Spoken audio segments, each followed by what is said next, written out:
Hello everyone, स्वागत है आपका आपके अपने educational YouTube channel SKD zone में। पिछले दो वीडियोज में हम लोगों ने development of embryo in dicot को डिस्कस किया था, जिसका लिंक आपको यहाँ आई बटन पे मिल जाएगा। वहां जाकर के आप उनको डिटेल में पढ़ सकते हैं। और इस वीडियो में हम लोग डिस्कस करेंगे development of embryo in monocot, यानी एक बीज पत्रियों में भ्रूण का विकास, या इसी को एम्ब्रियोजेनेसिस इन मोनोकॉट या एम्ब्रियोजेनी इन मोनोकॉट भी कह सकते हैं। हिंदी हो जाएगा एक बीज पत्रियों में भ्रूणोद्भव। क्लियर? तो इससे पहले कि हम लोग ये मोनोकॉट में एम्ब्रियो के डेवलपमेंट को शुरू करें, इसका डिस्कशन हम लोग शुरू करें, उसके पहले आप लोग एक बात समझ लीजिए कि जो मैक्सिमम टर्म्स हैं, यानी कि जो ज्यादातर जो नाम आए हैं डाइकॉट में होने वाले एम्ब्रियो के डेवलपमेंट के दौरान, वो सारे के सारे नाम मैक्सिमम यहां भी आएंगे।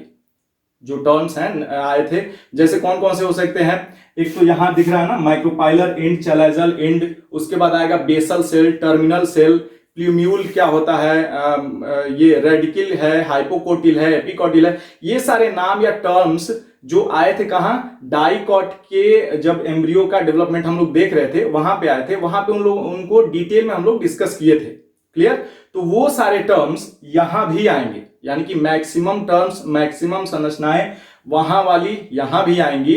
तो ठीक यही होगा कि अगर अब तक आप लोगों ने उन दोनों वीडियोस को, यानी कि डाइकॉट में होने वाले एम्ब्रियो के डेवलपमेंट को अगर आप लोगों ने अब तक नहीं देखा है, तो यहां आई बटन पे जाइए और पहले उन दोनों वीडियोस को देख लीजिए, ताकि ये सारे टर्म्स बहुत ही आसानी से समझ में आ जाए। बहुत ही इजीली वहां पे डिस्कस हुआ है वो सारी चीजें।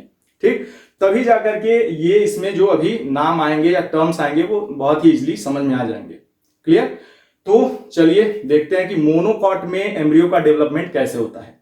अब देखिए, जैसा कि शुरू में ही बताया गया था कि जो मोनोकॉट और डाइकॉट में होने वाले एम्ब्रियो का डेवलपमेंट है, उनके शुरुआती जो स्टेज हैं वो लगभग एक समान होते हैं, एक जैसे होते हैं, लेकिन कुछ जगह असमानताएं भी हैं, उसको भी देखते चलेंगे और ये भी बताते चलेंगे कि कहां पे ये सिमिलर थे, कहां तक।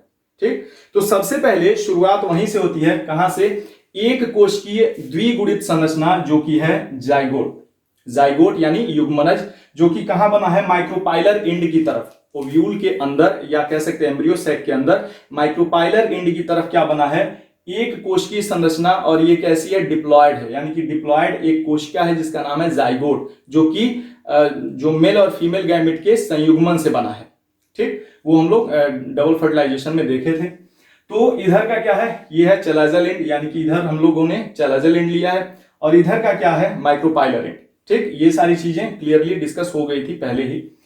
तो ये है एक कोशिकीय जाइगोट जो कि 2n संरचना है, डिप्लॉयड है। सबसे पहले क्या होता है, इसमें ट्रांसवर्स डिवीजन होता है। और ट्रांसवर्स डिवीजन कब होता है, रेस्टिंग फेज खत्म होने के बाद, यानी कि ये जो जाइगोट बनता है थोड़ा सा विश्राम करता है, थोड़ा सा नरिशमेंट लेता है, कहां से, एंडोस्पर्म से, और उसके बाद इसमें एक ट्रांसवर्स डिवीजन होता है। नॉर्मली ट्रांसवर्स डिवीजन होता है, जैसा कि डाइकॉट के एम्ब्रियो के डेवलपमेंट में भी ऐसा ही हुआ था, है ना। लेकिन थोड़ा सा यहां पे जो ट्रांसवर्स डिवीजन है थोड़ा सा वहां से अलग है। अलग कैसे है वो समझिए। जैसे ये ऐसे कुछ मान लीजिए जाइगोट है ना, इसमें ट्रांसवर्स डिवीजन हुआ, एक ट्रांसवर्स डिवीजन ऐसे हुआ। ठीक? लेकिन यहीं पे बात नहीं रुकती है। डाइकॉट में क्या था कि ये एक ट्रांसफर डिवीजन हो रहा था, तो ये चैलाजल एंड की तरफ की कोशिका को क्या लिखे थे, टर्मिनल सेल, और इधर जो माइक्रोपाइलर एंड की तरफ की कोशिका है, बेसल सेल। लेकिन इसमें मोनोकॉट में जब एम्ब्रियो का डेवलपमेंट होता है तो ये ट्रांसवर्स डिवीजन यही नहीं रुकता है, यानी कि ये बेसल सेल तो ऐसे ही रहता है, लेकिन टर्मिनल सेल यानी कि जो इधर चैलाजल एंड की तरफ की कोशिका बनी है उसमें एक और ट्रांसवर्स डिवीजन हो जाता है, यानी यहां एक और ट्रांसवर्स डिवीजन ऐसे हो जाता है, कुछ ऐसे संरचना बन जाती है। यानी कि कह सकते हैं कि 3 कोशिकाओं वाली संरचना बन जाती है। पहले ही स्टेप में थोड़ा सा अंतर दिख गया। तो अब देखिए 3 कोशिकाएं बनी। अब जो चैलाजल एंड की तरफ की कोशिका है, यानी कि ये कोशिका, ये है terminal cell. Terminal cell, clear. और इस टर्मिनल सेल से वास्तव में किसका निर्माण होता है, इससे निर्माण होता है कॉटिलीडन का। कॉटिलीडन का निर्माण होता है। क्लियर। अब देखिए यहां पे क्या है कि क्योंकि मोनोकॉट है इसलिए एक ही कॉटिलीडन का निर्माण होगा। ठीक, डाइकॉट में 2 कॉटिलीडन्स बन रहे थे, यहां एक ही बनेगा। अब देखिए यहां अंतर क्या है, वहां पे क्या था डाइकॉट के एम्ब्रियो के डेवलपमेंट में कि टर्मिनल सेल से ही जो एम्ब्रियो का मेन बॉडी है ना वो बन रहा था, यानी कि पूरा का पूरा जो एम्ब्रियोनल एक्सिस है जिसपे क्या है, प्लीम्यूल है, रेडिकल है, हाइपोकोटिल है, एपिकोटिल है, ये सारी संरचनाएं किससे बन रही थी, टर्मिनल सेल से, है ना। लेकिन यहां मोनोकॉट में केवल टर्मिनल सेल से वो सारी संरचनाएं नहीं बनती हैं, बल्कि टर्मिनल सेल से केवल कॉटिलीडन बनता है, यानी बीज पत्र बनता है। क्लियर। और ये जो बीज की कोशिका है इसे कहते हैं middle cell, middle cell. Clear. अब क्या है देखिए, ये जो मिडिल सेल है इससे क्या बनता है, वास्तव में इससे ही जो एम्ब्रियो का मैक्सिमम पार्ट है वो इसी से बनता है, मिडिल सेल से ही। यानी कि इससे क्या क्या बनेगा, प्लीम्यूल, रेडिकल, हाइपोकोटिल, एपिकोटिल, ये सारी संरचनाएं मिडिल सेल से बनती हैं। यहीं पे अंतर आ गया ना डाइकॉट में होने वाले एम्ब्रियोनल डेवलपमेंट से, क्योंकि वहां पे टर्मिनल सेल से सारी चीजें बन रही थी मैक्सिमम, और यहां पे मिडिल सेल से बनेगा, टर्मिनल सेल से केवल कॉटिलीडन बनेंगे। क्लियर। तो इसको लिख लेते हैं क्या क्या इससे बनेगा। क्लियर। तो इतनी संरचनाएं इससे बनती हैं, यानी प्लीम्यूल, रेडिकल, एपिकोटिल और हाइपोकोटिल, ये सारी संरचनाएं इसी मिडिल सेल से बनती हैं, और साथ ही साथ इससे सस्पेंसर भी बनता है, सस्पेंसर भी बनता है। क्लियर। और ये जो माइक्रोपाइलर एंड की तरफ तीसरी कोशिका जो बनी है ना, ये है basal cell, basal cell. Clear. अब क्या है कि इन तीनों कोशिकाओं में परिवर्तन आते हैं। कौन से परिवर्तन, वो समझिए कि ये बेसल सेल जो है ना, ये इसमें विभाजन नहीं होता है, बल्कि ये स्वेल कर जाता है, बड़ा हो जाता है फूल करके, और मिडिल सेल और टर्मिनल सेल में बार बार विभाजन होता है, और कुछ ऐसी संरचनाएं बनती हैं कि पहले इसको बना लेते हैं बेसल सेल। बेसल सेल क्या होगा, स्वेल करके ऐसे ही पड़ा रहेगा, स्वेल करके एक ऐसी कोशिका, ये हो गया बेसल सेल। क्लियर। अब क्या है, बीच का ये जो मिडिल सेल है इसमें बार बार विभाजन होंगे, और इसके फलस्वरूप कुछ ऐसी संरचना बन जाएगी कि कुछ ऐसी संरचना, एक तरफ ये ऐसे हट जाएगा, बार बार विभाजन हो रहा है इसमें, कुछ ऐसे। ठीक। और इसके अंदर कोशिकाओं का ऐसे गुच्छा, सेल मास ऐसे भर जाएगा। क्लियर। और जो टर्मिनल सेल है, जो चलाजेल की तरफ टर्मिनल सेल है, उसमें भी बार बार विभाजन होंगे, और वो कैसे बन जाएगा, वो कुछ ऐसे संरचना बन जाएगी, और इसमें भी सेल मास इसमें भी पूरा भर जाएंगे। क्लियर। इससे क्या बनेगा, दिमाग में रखे रहेगा, कॉटिलीडन। जो ये वाला बीच वाली संरचना है इससे मैक्सिमम ये सारी संरचनाएं बनेगी, और नीचे का ये तो बेसल सेल ऐसे ही ऐसे पड़ा रहेगा, यानी कि ये क्या है, बेसल सेल। क्लियर। अब देखिए क्या होता है कि ये जो संरचना बनी है ना, इसमें बार बार परिवर्तन आते हैं, यानी कि सेल डिवीजन स्टार्ट रहेगा, सेल डिफरेंशिएशन भी स्टार्ट रहेगा, और कई तरह की संरचनाएं बनेंगी। तो हम ये कह सकते हैं कि जो डाइकॉट में ऑक्टेंट स्टेज था ना, उस ऑक्टेंट स्टेज तक ये मोनोकॉट के एम्ब्रियो का डेवलपमेंट मिलता जुलता है, लगभग बहुत सारी चीजें इसकी और उसके एम्ब्रियोनल डेवलपमेंट की मिलती जुलती हैं, या कह सकते हैं कि ग्लोबुलर स्टेज तक, यानी कि गोलाकार जो एम्ब्रियो बना था ना, वहां तक का स्टेज कुछ हद तक मोनोकॉट और डाइकॉट दोनों में मिलता जुलता है जब एम्ब्रियो का डेवलपमेंट होता है। क्लियर। लेकिन उसके बाद जो हार्ट शेप्ड स्ट्रक्चर आया था ना, हार्ट शेप्ड स्ट्रक्चर, उसके बाद आया था टॉर्पीडो शेप्ड स्ट्रक्चर, तो ये सारी संरचनाएं मोनोकॉट में नहीं पाई जाती हैं। कारण क्या है कि जो हार्ट शेप्ड स्ट्रक्चर है उसके 2 बल्जेज जो हैं, 2 उभार जो हैं, उनसे 2 कॉटिलीडन्स का निर्माण होता है, लेकिन यहां मोनोकॉट है ना, तो एक ही कॉटिलीडन का निर्माण होगा। इसलिए यहां कह सकते हैं कि कुछ हद तक ग्लोबुलर स्टेज तक तो मिलता है, सिमिलरिटीज होती हैं, लेकिन उसके बाद इसमें हार्ट शेप्ड स्ट्रक्चर से बाद वाला जो स्ट्रक्चर है वो इसमें मोनोकॉट में नहीं पाया जाता है। इसमें कुछ परिवर्तन हो जाते हैं, क्या होते हैं वो देखते हैं। इसके बाद संरचनाएं वो सारी बनाने की जरूरत नहीं है, फाइनल बना रहे हैं कि आखिरकार संरचना बनती कैसे है। ठीक, तो वो देख लेते हैं। हाँ, इसके बाद ये आ जाएगा। अब देखिए क्या है कि ये जो मिडिल सेल है इसमें भी डिवीजन बार बार होना शुरू हो रहा है, और ये जो टर्मिनल सेल है उसमें भी बार बार डिवीजन हो रहा है। तो उसके फलस्वरूप होगा क्या कि ये जो मिडिल सेल है ये विभाजित होते हुए कुछ ऐसे एक तरफ, एक साइड में ऐसे हट जाएगा, ऐसे संरचना बन जाएगी। एक पार्श्वीय साइड में या कह सकते हैं लैटरल साइड में ये हट जाएगी संरचना। और ये जो है टर्मिनल सेल से जो संरचना बन रही है वो भी इसके एक साइड में ऐसे शील्ड शेप्ड संरचना बन जाएगी। शील्ड मतलब ढाल जैसी संरचना बन जाएगी, कुछ ऐसे, ये बीच में ऐसे जुड़ा रहेगा, ये कुछ ऐसे संरचना बन जाएगी। समझ में आ रहा है ना? ये रेड वाला से ये बना है और ये ब्लैक वाला जो दिखा है ना बीच में जो मिडिल सेल, उसमें जो गुच्छे हैं कोशिकाओं के, उससे ये स्ट्रक्चर बना है। ठीक, इसमें भी वास्तव में कोशिकाओं का गुच्छा भरा हुआ है, उसको नहीं बना रहे हैं, बहुत ही कॉम्प्लेक्स स्ट्रक्चर हो जाएगा, समझने के लिए ऐसे है।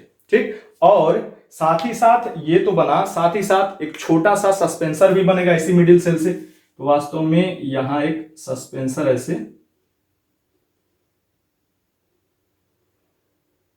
ऐसे बन जाएगा। ठीक, और जो माइक्रोपाइलर एंड है वहां बेसल सेल ऐसे ही पड़ा रहेगा स्वेल करके। क्लियर?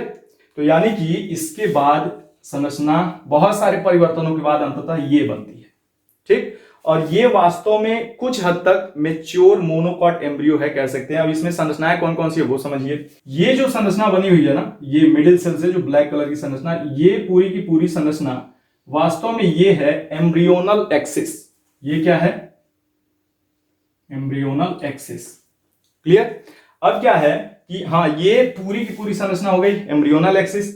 ये जो छोटा सा बना है ना ये संरचना, ये वास्तव में क्या है? सस्पेंसर है, सस्पेंसर। ठीक, और ये क्या है? Basal cell.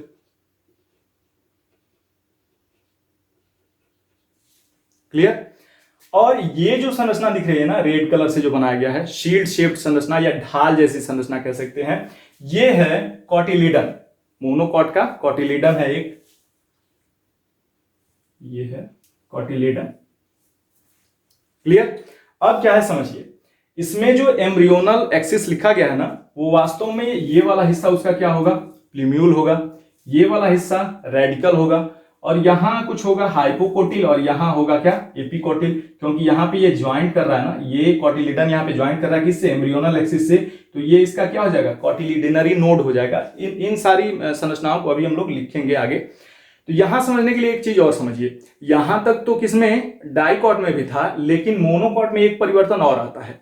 जो उसका रेडिकल और प्लूम्यूल वाला भाग है ना, वो शीथ से घिरे हुए होते हैं, यानी एक आवरण उसके ऊपर पाया जाता है, जिनको यहां पे दर्शा दिया जा रहा है।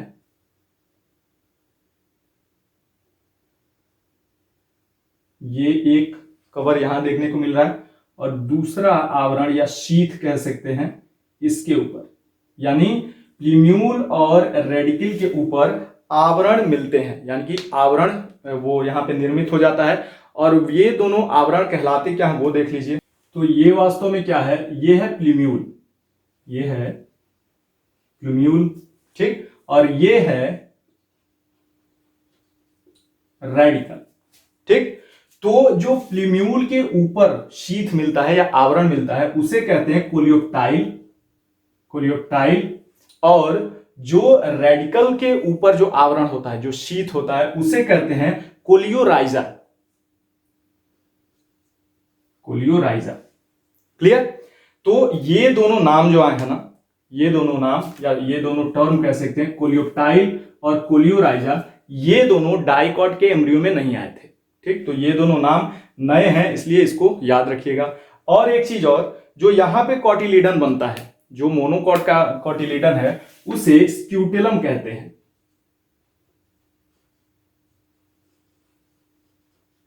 स्क्यूटेलम कहते हैं। क्लियर? तो यहां स्क्यूटेलम नाम भी नया आया है, इसको भी याद रखिएगा। ये सारे अंतर हैं डाइकॉट और मोनोकॉट में जो एम्ब्रियो बनते हैं, वो अभी आगे दोनों का जब तुलनात्मक अध्ययन हम लोग करेंगे तो और सारी चीजें क्लियर होंगी। अब क्या है कि ये जब संरचना बन जाती है, वास्तव में ये परिपक्व रूप है किसका? मोनोकॉट के एम्ब्रियो का, लेकिन उसमें ये बेसल सेल और सस्पेंसर अब डीजनरेट होंगे। यानी जब ये संरचना ऐसे बन जाती है, एक शील्ड शेप्ड कॉटिलीडन यानी स्क्यूटेलम बन जाता है, प्लीम्यूल बन जाता है और उसके ऊपर कोलियोप्टाइल बन जाता है, रेडिकल बन जाता है और उसके ऊपर कोलियोराइजा बन जाता है। यानी कि ये पूरा का पूरा क्या है, एम्ब्रियोनल एक्सिस है। कहां से कहां तक, ये कह सकते हैं कोलियोप्टाइल या प्लीम्यूल से लेकर के रेडिकल या कोलियोराइजा तक क्या है, एम्ब्रियोनल एक्सिस है। जब ये संरचनाएं बन जाती हैं तो वास्तव में ये परिपक्व हो चुका है, तो ये बेसल सेल और सस्पेंसर ये दोनों डीजनरेट कर जाते हैं। यानी ये दोनों संरचनाएं जो है ना, ये डीजनरेट कर जाएंगे अभी। तब अब कैसे संरचना बनेगी उसको देखिए। इसके बाद ये कुछ जो एम्ब्रियोनल एक्सिस है,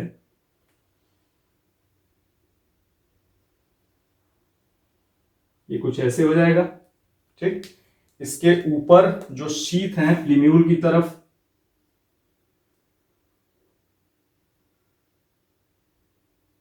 ये हो जाएंगे। रेडिकल की तरफ, हाँ रेडिकल की तरफ पहले क्या बनेगा, रूट कैप भी बन जाएगा। रूट कैप भी बना लेते हैं और उसके बाद इसके ऊपर भी शीथ बन जाएगा, यानी आवरण बन जाएगा।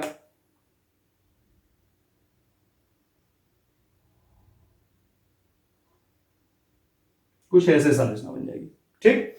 और यहां एक तरफ, एक साइड में शील्ड शेप्ड क्या बन जाएगा, कॉटिलीडन यानी स्क्यूटेलम। ये कुछ ऐसे, क्लियर। अब थोड़ा नामकरण कर लेते हैं। ये जो हिस्सा है ना, ये क्या हो जाएगा, प्लूम्यूल। इधर का जो हिस्सा है, इधर का माइक्रोपाइलर एंड का हो जाएगा रेडिकल। अब क्या है, प्लूम्यूल के ऊपर जो शीथ या आवरण है वो हो जाएगा कोलियोप्टाइल।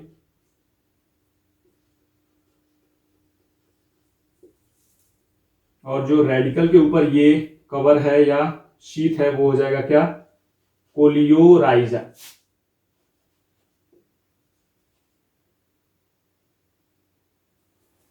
क्लियर। और ये जो देखिए यहां क्या है कि ये जो कॉटिलीडन है, ये क्या स्क्यूटेलम है,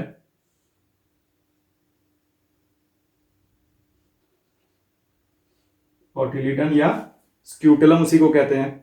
ये जहां पे जुड़ा है इस एम्ब्रियोनल एक्सिस से, ये क्या है, ये एम्ब्रियोनल एक्सिस है, यहां ही बताया गया है। तो जहां पे ये जुड़ा है, यानी कि ये वाला हिस्सा, ये वाला हिस्सा, ये क्या कहलाएगा, कॉटिलिडनरी नोड। ये कहलाएगा कॉटिलिडनरी नोड। क्लियर।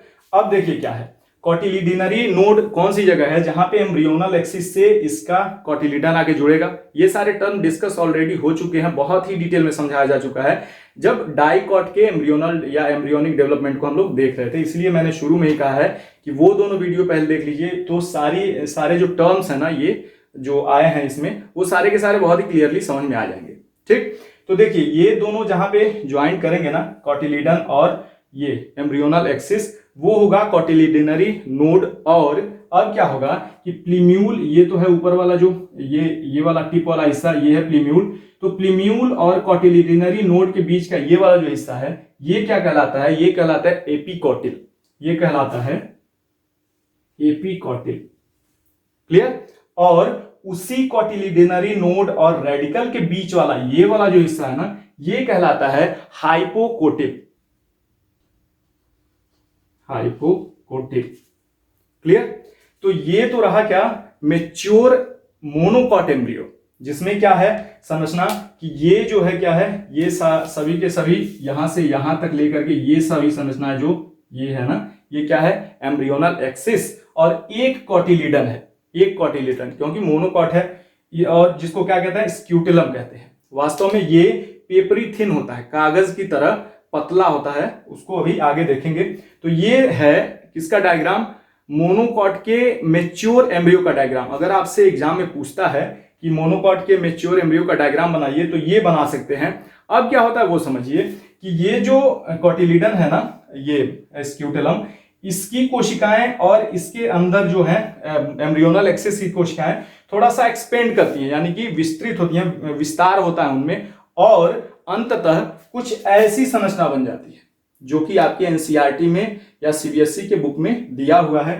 तो ये वास्तव में और कुछ नहीं है, ये जो हिस्सा दिख रहा है ना, ये यहां से यहां तक, ये यही है, ये एम्ब्रियोनल एक्सिस ही है जिसमें ये सारी संरचनाएं हैं। और ये जो साइड में एक लैटरल, एक पार्श्व साइड में ये जो संरचना दिख रही है ना पतली सी, ये यहां से लेकर के यहां तक, ये क्या है, ये कॉटिलीडन है यानी स्क्यूटेलम है, जो कि यहां बनाएंगे। ठीक, तो ये बनाइए या ये बनाइए, बात एक ही है। ठीक, यहाँ पे थोड़ा सा ये डिफिकल्ट लग रहा होगा तो वही बना लीजिएगा एग्जाम के समय, बस नाम वो याद होने चाहिए कहाँ पे क्या है। ठीक, तो इसका नामकरण कर देते हैं, ये हो जाएगा क्या, प्लूम्यूल, ये हो जाएगा रेडिकल। रेडिकल के ऊपर ये जो एक कैप लगा हुआ है, ये संरचना, ये क्या है, रूट कैप, रूट कैप। और जो प्लूम्यूल के ऊपर ये जो आवरण है या शीथ है, ये क्या है, कोलियोप्टाइल, कोलियोप्टाइल। और जो इसके ऊपर आवरण है, जो रेडिकल और रूट कैप के बाद जो एक आवरण है या शीथ है, ये क्या है, ये है कोलियोराइजा, कोलियोराइजा। क्लियर। और अब देखिए यहां पे जो ये संरचना है, यहां पे ये ज्वाइंट हुआ है ना, ये स्क्यूटेलम है या कह सकते हैं कॉटिलीडन है, ये यहां पे ज्वाइंट हुआ है। तो ये संरचना इतनी जो है, ये क्या है, कॉटिलीडनरी नोड है, जहां पे कॉटिलीडन और एम्ब्रियोनल एक्सिस जुड़ते हैं। तो ये इतना क्या है, कॉटिलीडनरी नोड है। तो कॉटिलीडनरी नोड और प्लूम्यूल के बीच का जो ये हिस्सा है, ये क्या हो जाएगा, एपिकोटिल हो जाएगा। तो उसको लिख लेते हैं, ये वाला हिस्सा एपिकोटिल हो जाएगा। और उसी ज्वाइंट के यानी कॉटिलीडनरी नोड से और इस रेडिकल के बीच का ये वाला जो हिस्सा है, ये क्या हो जाएगा, हाइपोकोटिल हो जाएगा।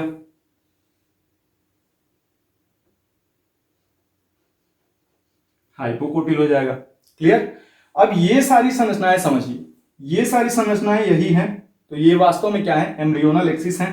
तो इनको सम्मिलित रूप से हम लोग क्या लिख सकते हैं, embryonal axis, embryonal axis. Clear. और ये क्या हो जाएगा, ये जो संरचना है, ये क्या है, कॉटिलीडन है या स्क्यूटेलम लिख सकते हैं। तो उसका भी नाम लिख देते हैं, कॉटिलीडन या स्क्यूटेलम भी उसको कहते हैं। अब देखिए यहाँ पे, जहां पे डाइकॉट में जो कॉटिलीडन्स होते हैं वो फ्लैशी होते हैं, यानी कि कह सकते हैं मांसल होते हैं। यहाँ पे ये कागज के जैसा पतला होता है, पेपरी थिन होता है। तो क्या कह सकते हैं, पेपर थिन होता है, यानी कागज के जैसा पतला होता है, जिसमें कोई भी रिजर्व फूड उपस्थित नहीं रहता है, यानी कि इसमें भोजन संचित नहीं होते हैं। जैसा कि डाइकॉट में, डाइकॉट का मांसल होता है कॉटिलीडन, तो उसमें रिजर्व फूड होते हैं, यहाँ पे नहीं होते हैं। तो वो भी लिख लेते हैं, नो रिजर्व फूड, यानी कोई भी संचित भोजन इसमें, ये जो मोनोकॉट का कॉटिलीडन है यानी स्क्यूटेलम, इसमें नहीं होता है। क्लियर। तो ये रहा क्या, मोनोकॉट के अंदर होने वाला एम्ब्रियो का डेवलपमेंट। शॉर्ट में समझिए कि एक जाइगोट था, उसमें ट्रांसवर्स डिवीजन हुआ, जिसमें 3 कोशिकाओं वाली संरचना बनी, जिसमें जो चलाजल एंड की तरफ था क्या था, टर्मिनल सेल, जो माइक्रोपाइलर एंड की तरफ है बेसल सेल, और बीच में middle cell. Clear. Terminal cell से कॉटिलीडन बनेगा यानी स्क्यूटेलम बनेगा, और मिडिल सेल से मैक्सिमम संरचनाएं बनेंगी। जो वो एम्ब्रियो है उसका क्या क्या बनेगा, प्लूम्यूल बनेगा, रेडिकल बनेगा, एपिकोटिल, हाइपोकोटिल के साथ साथ सस्पेंसर भी इसी से निर्मित होता है। परिवर्तन होता गया है और अंततः ऐसी संरचना बनी जिसमें एक साइड में, देखिए एक साइड की बात क्यों कर रहे हैं, क्योंकि डाइकॉट में ये बीच में बना था एम्ब्रियोनल एक्सिस, उसको अभी हम लोग देखेंगे तुलनात्मक अध्ययन में। तो एक साइड में क्या बना, एम्ब्रियोनल एक्सिस, यानी ये पूरी संरचना क्या है, एम्ब्रियोनल एक्सिस है, जिसमें इधर चलाजल एंड की तरफ क्या है, प्लूम्यूल, और माइक्रोपाइलर एंड की तरफ रेडिकल। प्लूम्यूल के ऊपर जो आवरण है वो है कोलियोप्टाइल, रेडिकल के ऊपर जो आवरण है वो है कोलियोराइजा, और एक साइड में, एक पार्श्वीय साइड में क्या है, कोटिलीडन बनता है, जो कि पेपरी थिन है, जिसको स्क्यूटेलम कहते हैं, और छोटा सा सस्पेंसर और बेसल सेल भी रहते हैं। क्लियर। अब इसके बाद बेसल सेल और सस्पेंसर डीजनरेट कर जाते हैं और कुछ ऐसी संरचना बनती है जिसमें क्या क्या है, कैसे कैसे उसका नामकरण किया गया है। तो यानी कि इसके बाद जो है वो ये संरचना बनती है, यानी कि इसके बाद ये संरचना बनती है, और ये दोनों संरचनाएं वास्तव में एक ही है, चाहे ये बनाइए या ये बनाइए, दोनों एक ही है। एग्जाम में हमको लगता है कि ये बनाना आसान रहेगा। अब देखिए प्रतियोगी परीक्षाओं में अक्सर ये पूछता है कि मोनोकॉट के कॉटिलीडन को क्या कहते हैं, तो क्या कहते हैं, स्क्यूटेलम कहते हैं। दूसरा कि जो इसमें संरचनाएं हैं कोलियोप्टाइल और कोलियोराइजा, ये कहां कहां पाई जाती हैं, तो अभी समझ में आ गया। और भी संरचनाएं, हाँ यहां पे ये एक उभरी हुई संरचना दिख रही है ना, ये वास्तव में क्या है, इसका नाम है एपीब्लास्ट। ये है एपीब्लास्ट, क्लियर। ये वास्तव में जो एपीब्लास्ट है ना, ये क्या है, अक्सर ये पूछता है कि एपीब्लास्ट इसमें मोनोकॉट के एम्ब्रियो में है क्या, तो वास्तव में ये एपीब्लास्ट कह सकते हैं मोनोकॉट का सेकेंड कॉटिलीडन है। देखिए एक कॉटिलीडन जो है वो स्क्यूटेलम है, वो तो कुछ हद तक विकसित हो जाता है, लेकिन दूसरा जो वो डाइकॉट ये कॉटिलीडन बन रहा था वो अविकसित ही पड़ा रहता है। तो सीधा सा कह सकते हैं कि एपीब्लास्ट जो है मोनोकॉट के एम्ब्रियो में वो क्या है, undeveloped second cotyledon of monocot embryo, वो क्या है, एपीब्लास्ट, क्लियर। तो ये सारी संरचनाएं अभी बहुत ही क्लियरली समझ में आ गई होंगी। तो ये तो रहा मोनोकॉट में होने वाले एम्ब्रियो का डेवलपमेंट, एक स्क्रीनशॉट ले लीजिए आप लोग। तो ये तो रहा development of embryo in monocot. अब हम लोग देखेंगे कि मोनोकॉट के एम्ब्रियो और डाइकॉट के एम्ब्रियो में अंतर क्या क्या होता है, यानी कि दोनों का जब तुलनात्मक अध्ययन करेंगे, कुछ नए नए टर्म्स आए हैं, ये सारे अंतर हैं, तो उसको हम लोग देखेंगे, लेकिन इस वीडियो में नहीं, अगले वीडियो में। तो इस वीडियो में फिलहाल यहीं तक। अगले वीडियो में मोनोकॉट और डाइकॉट के एम्ब्रियो के तुलनात्मक अध्ययन के साथ शीघ्र मुलाकात होगी।